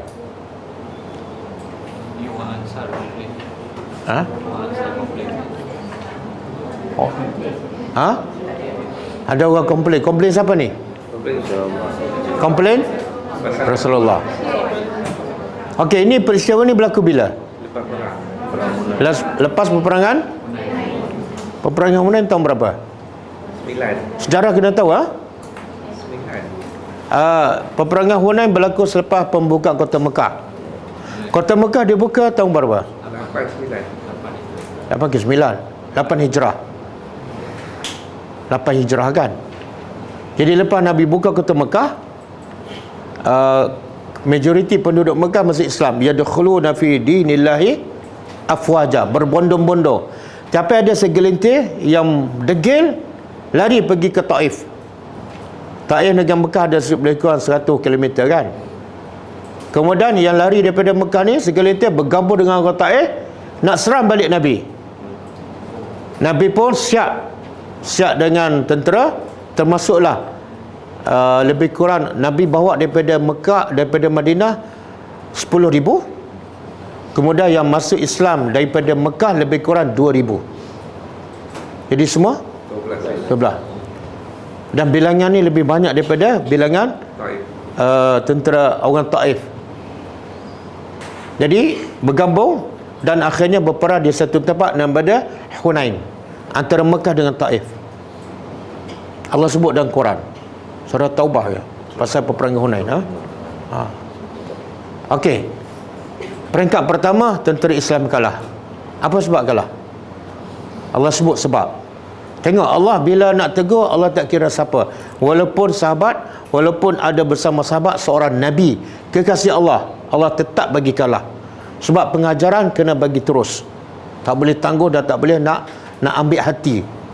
Allah bagi kalah peringkat pertama. Sebab apa? Bukan. Allah sebut wa yauma hunainin iz a'jabatkum kasratukum. Pada hari peperangan Hunain, kasratukum, bilangan kamu yang banyak mengkagumkan kamu kalah. Sebab 12,000 ni lebih banyak daripada tentera musuh. Tengok, subhanallah, walaupun sahabat, walaupun orang beriman, tapi kadang-kadang tersasar. Mereka dalam peperangan Badar 300, orang musyrikin 1,000. Mereka kena menang kan. Sekarang bilangan mereka lebih ramai. Jadi sifatnya apa? Kalau bilangan kecil kami boleh menang, bilangan besar Maka dengan sebab berbangga dengan bilangan, Allah bagi kalah. Allah nak ajar orang beriman apa dia? Kemenangan bukan sebab sikit, bukan sebab banyak. Tapi kemenangan sebab kamu bergantung pada Allah, bukan pada bilangan. Kalah. Tapi pusingan kedua menang. Dan banyak harta rampasan yang Nabi dapat. Dan kebanyakan harta rampasan Nabi bagi pada orang Mekah yang baru masuk Islam, baru 2-3 hari. Dan Nabi bagi bukan sikit, banyak. 100 ekor unta seorang. 100 ekor unta ni kalau sekarang 100 buah emas lah. Unta tu zaman Nabi harta paling mahal. Siapa ada unta memang kaya. Sebab apa? Sebab dengan unta dia boleh berniaga, dengan unta dia boleh musafir, dengan unta dia boleh makan macam-macam, dagingnya, susunya. Seorang Nabi bagi 100 ekor unta, harta rampasan. Di sini pengajaran Nabi sebagai ketua berhak nak bagi harta rampasan kepada siapa, banyak mana, berdasarkan keperluan dakwah. Orang bawah tak boleh komplain. Sahabat tak ada hak nak bantah. Sebab Nabi bagi bukan untuk kepentingan dia. Nabi tak ambil untuk dia, tak ada. Nabi bagi pada pembesar Quraisy yang baru masuk Islam. Apa tujuan? Lembut hati. Sebab tujuan dakwah, kadang-kadang kita kena guna juga harta. Bagi harta banyak supaya apa? Supaya hatinya lembut. Nak bagi tu Islam ni, nak harta ambil lah, bukan masalah. Islam bukan miskin. Okey? Tapi bila Nabi bagi pada orang Mekah yang baru masuk Islam, mula bercakap kat belakang. Yang bercakap siapa ni? Orang dah lama jadi Islam. Sahabat Nabi. Ada yang mengatakan Ansar. Mereka ni dah bersama Nabi berapa lama? 9 tahun, 8 tahun. 8 tahun. Mereka dah kenal Nabi, dah tahu jihad Nabi, pengorbanan Nabi, semua mereka tahu. Tapi bila tengok harta, boleh bertukar. Gelap. Apa dia kata? Pembahagian ni tak adil. Dia tuduh siapa ni? Nabi. Yang kedua, tak ikhlas. Ini bukan kerana Allah. Ayat tu boleh jadi kafir. Sebab apa? Ayat kufur tu. Sebab apa? Dia pertikaikan siapa? Dan apa yang Nabi buat semua adalah dia petikai Allah. Ayat tu boleh kafir. Sebab tu yang perawi hadis ni siapa? Abdullah bin Mas'ud. Dia dengar orang bercakap tu, orang mengutuk Nabi. Bukan orang kafir. Sahabat sendiri yang dah kenal Nabi 8 tahun. Tapi bila bab harta, okey? Jadi Abdullah bin Mas'ud kata, aku mesti report pada Nabi. Ini satu benda yang sangat besar. Bila Abdullah bin Mas'ud bagi tahu Nabi, muka Nabi berubah jadi warna kuning. Merah. Mana apa? Kuning. Sebab kuning saya ingat emas. Okey, kuning durian kan? Itu pun isi dia tu. Okey, Nabi marah. Kenapa Nabi marah? Nabi kata apa? Kalau yang aku bagi itu adalah daripada Allah. Kalau Allah dan Rasul tak adil, agak-agak siapa lagi akan berlaku adil? Siapa lagi? Tak ada lah. Betul tak? Kalau Allah dan Rasul kamu tuduh tak adil, tak ada siapa yang akan berlaku adil kat dunia ni. Maka Nabi pun nak tenangkan hati, nak pujuk hati. Nabi kata apa? Rahimallahu Musa. Semoga Allah merahmati saudaraku Nabi Musa. Nabi Musa disakiti lebih daripada aku disakiti, dan Nabi Musa sabar. Kenapa aku tak boleh sabar? Faham tak? Penyejuk hati Nabi apa dah? Kisah-kisah dahulu. Boleh faham? Dia yang paling menyakitkan apa dia? Orang kafir tuduh kita, maki kita, ataupun sahabat baik yang sama-sama seperjuangan mengutuk dan maki kita. Yang mana lagi menyakitkan hati?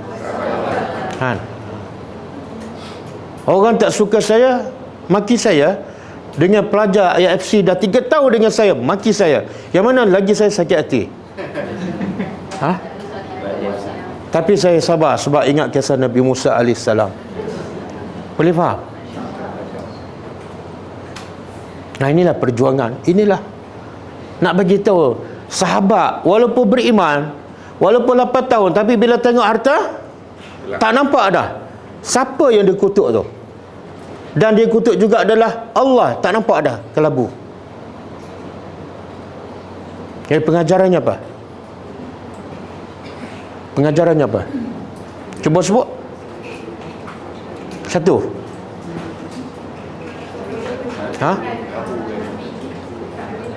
Orang yang buat kerja dakwah akan sentiasa dicela, dikutuk, dipertikaikan dan didengki, walaupun dengan daripada sahabat sendiri.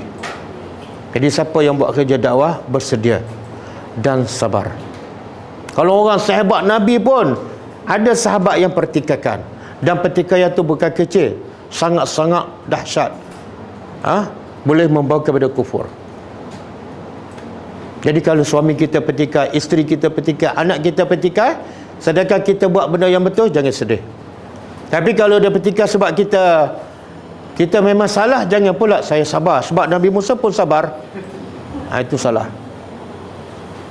Okey. Satu. Yang kedua, pengajaran kedua, Nabi sangat marah sebab apa? Sebab dia pertikaikan hukum Allah. Jadi siapa yang pertikaikan hukum Allah ataupun siapa pertikaikan ulama, dosa dia lebih besar daripada pertikaikan orang biasa. Dia perancangan musuh, dia burukkan image ulama. Sebab apa? Target dia pada ulama yang membawa kebenaran. Dia akan burukkan, dia akan label macam-macam. Supaya apa? Orang tak pergi belajar dengan dia. Bila orang tak pergi belajar, orang tak akan dapat kebenaran. Sebab itulah dosa mengutuk, mengumpat ulama jauh lebih besar daripada dosa mengutuk, mengumpat orang biasa. Sebab mengumpat orang biasa, peribadi dia je, dia tak akan terkesan pada yang lain. Tapi bila mengutuk ulama, dia terkesan kepada agama tu. Sebab yang bawa agama, ulama. Sebab tu ulama kata, kita mengumpat orang macam kita makan bangkai manusia. Mayat manusia. Kalau mengumpat orang biasa. Tapi kalau mengumpat ulama, seolah kita makan mayat manusia yang beracun. Ada tambahan. Sebab ulama ni ada kedudukan istimewa dalam Islam. Tapi bukan sebab semua ulama lah. Ulama yang menyampaikan Al-Quran dan Sunnah. Okey. Lepas tu ada riwayat lain, ada sambungan. Nabi pun panggil siapa yang mengata tu, datang sini, orang Ansar. Masuklah kemah. Tak sebut nama. Nabi kata kepada orang Ansar, bukankah dulu kamu sesat, sembah berhala, musyrikin? Betul tak? Betul. Tapi Allah bagi hidayat pada kamu melalui aku.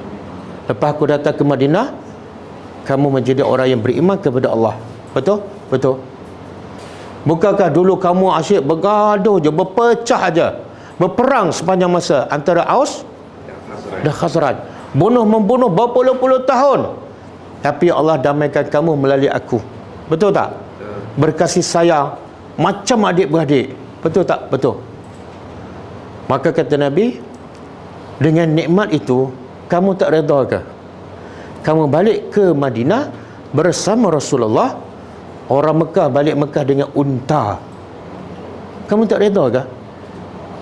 Boleh faham? Nabi nak bagi tahu, kenapa kamu masih tertipu dengan harta? Aku ni Nabi, penunjuk jalan. Bila kamu salah, aku tegur. Tiba-tiba kamu masih cintakan dia. Kalau ada unta, kita buat maksiat, unta tegur tu salah tu. Boleh faham tak? Kalau harta banyak mana, kita buat salah, harta tak boleh tegur kita. Tapi kalau ada orang boleh menunjuk jalan kita, bersyukurlah. Sebab dia akan pandu kita, tegur kita sampai kita masuk syurga. Maksudnya juga ialah ilmu jauh lebih penting daripada harta. Ilmu pandu kita sampai ke syurga. Harta kadang-kadang menjauhkan kita daripada Allah. Okey. Jadi nak duit ke nak ilmu?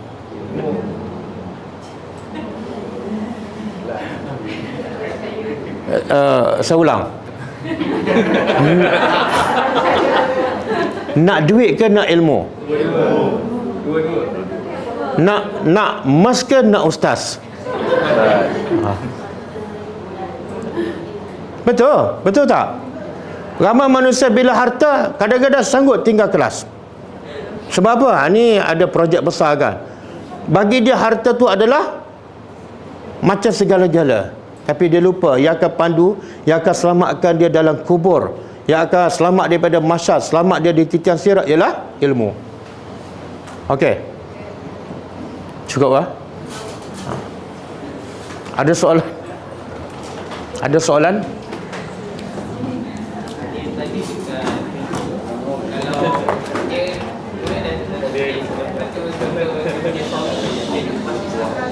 Macam mana?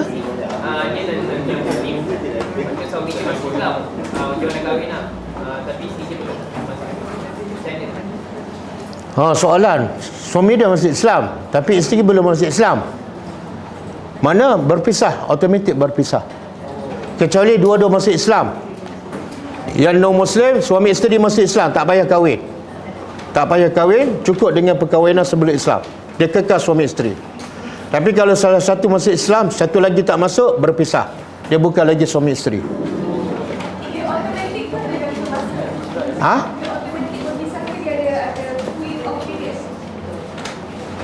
Maksudnya?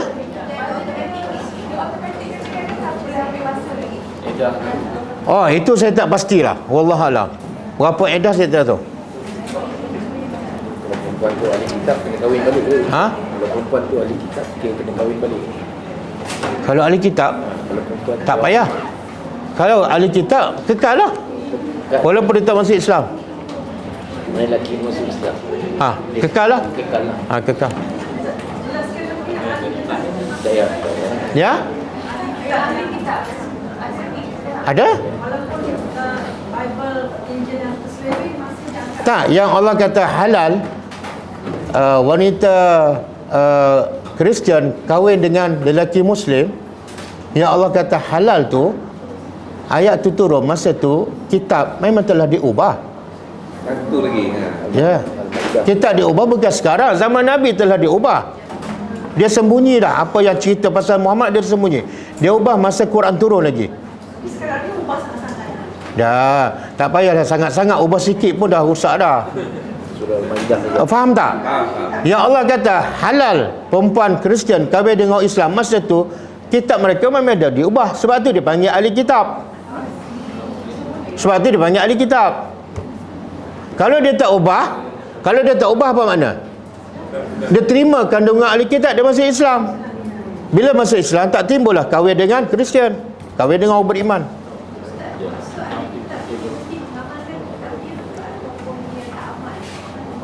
Tak, dia percaya pada kitab dia. Nak amal apa benda tak betul?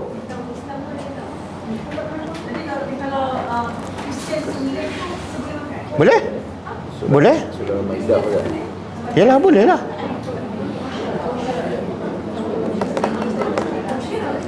Dia ahli kitab ni siapa? Ahli kitab dua. Satu Kristian, yang kedua Yahudi. Boleh. Surah Al-Maidah pula. Surah Maidah ayat 5. Tak tahu? Tak. Bukan semua yang kita tahu kena buat. Tak perlu buat pun. Tak perlu buat. Itu hanya sebagai ilmu lah. Dan sekarang, dalam keadaan kita sekarang, ramai orang Islam yang sembelih. Kenapa nak makan sembelih orang Kristian? Ini dalam keadaan darurat. Kita pergi negara kafir, tak ada orang Islam, tapi ada 9 orang ahli kitab. Boleh tak kita makan? Boleh je.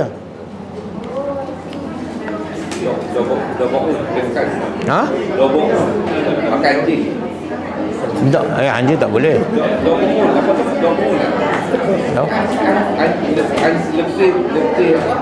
Lebih anjing beranjing. Okey. Ada soalan lain? Tak ada. Kalau tak ada, kita tutup dengan baca tasbih kafarah. Subhanakallahumma wa bihamdika asyhadu an la ilaha illa anta astaghfiruka wa atubu ilaik. Ini ada buku baru Tadabbur surah Al-Munafiqun. Siapa belum ada? Beli. Harga dia RM25. Lebih murah daripada harga unta. RM25. Ini siapa punya? Buku poket pun ada. Siapa nak buku poket, kita ada 11 siri semua. Kalau untuk kita berdakwah dengan keluarga ke, sahabat ke, asnaf ke, bagi buku ni. Tak payah cakap banyak. Bagi je. Okey, Assalamualaikum warahmatullahi wabarakatuh.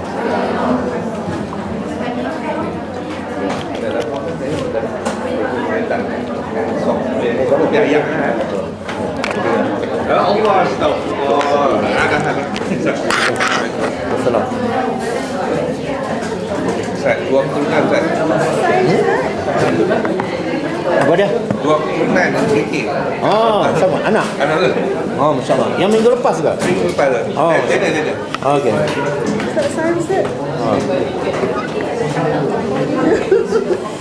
Ustaz, saya tak tahu yang pasal tu, yang pasal menyebutkan. كتاب الله ترقى جنانه وتنى العظيم الأجر والغفران.